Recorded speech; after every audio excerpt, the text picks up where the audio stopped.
suku Jawa, suku Sunda, dan suku Bali. Ada beberapa oknum yang bilang bahwa orang-orang Jawa itu lain dengan suku Sunda dan suku Bali. Memang lain, sukunya suku Jawa, suku Sunda, dan suku Bali. Tapi ada beberapa yang nggak bisa kita bantah. Faktanya, contohnya, aksara Jawa kuno, aksara Jawa baru, dan aksara Jawa Sunda, aksara Jawa Bali, itu memiliki kesamaan karakter penulisan. Memang nggak sama 100%, entah itu 50%, atau 90%, atau bahkan 98% memiliki kesamaan. Aksara Jawa banyak macam, begitupun dengan aksara Sunda dan aksara Bali. Beberapa ada yang menggunakan aksara kuno, aksara baru, dan aksara campuran.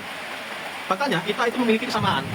Memang, sebagian besar kebudayaan kita dan budaya kita memiliki perbedaan. Tapi, salah satu yang menjadi patokan adalah aksara kita mempunyai kesamaan. Apa artinya jika memiliki kesamaan? Berarti ada satu keturunan yang memang dulunya satu nenek moyang atau satu pengajaran tentang aksara. Kita juga memiliki ciri-ciri fisik yang mungkin sebagian atau sebagian kecil sama. Orang Sunda, orang Jawa, dan orang Bali. Kita tidak usah munafik bahwa kita memiliki satu keturunan nenek moyang yang sama.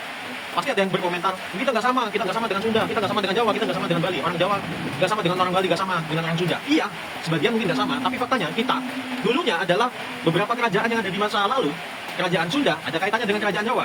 Bahkan ada keturunannya dari beberapa kerajaan di Sunda. Kerajaan di Bali juga ada keturunan kerajaan di Jawa. Begitupun sebaliknya, kerajaan Bali, kerajaan Jawa, dan kerajaan Sunda ada beberapa yang memang faktanya bersaudara bahkan satu keturunan.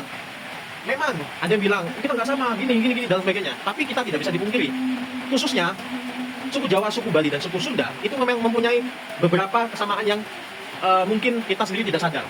Beda halnya ketika kita membahas suku Jawa dengan suku-suku lainnya di pulau lainnya, mungkin jauh dengan perbedaan. Buktinya ada beberapa suku di Kalimantan juga yang mempunyai aksara. Saya nggak menyebutkan namanya karena saya nggak terlalu jelas. Tapi yang jelas menyebutkan angka aja beberapa ada yang sama. 1, 2, 3, 4, 5, 6, 7, 8, 9, 10. Bahkan ada beberapa suku di Selandia Baru, suku di Taiwan, suku di Kalimantan, Sulawesi, dan suku di Sumatera yang hampir sama penyebutan angkanya. 1, 2, 3, 4, 5, 6, 7, 8, 9, 10. Ada yang bilang 8, 10, 7, dan lain sebagainya. Bahkan ada berkaitan dengan persamaan penyebutan angka di pulau lainnya. Adalah beberapa, saya juga lupa mau menyebutkan nama itu tadi.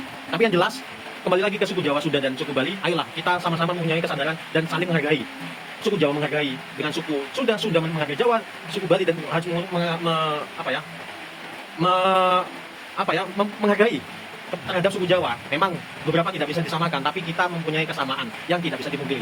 Sebaiknya kita sesama manusia harus saling menghargai dan saling harus menjunjung tinggi kebersamaan. Lanjut.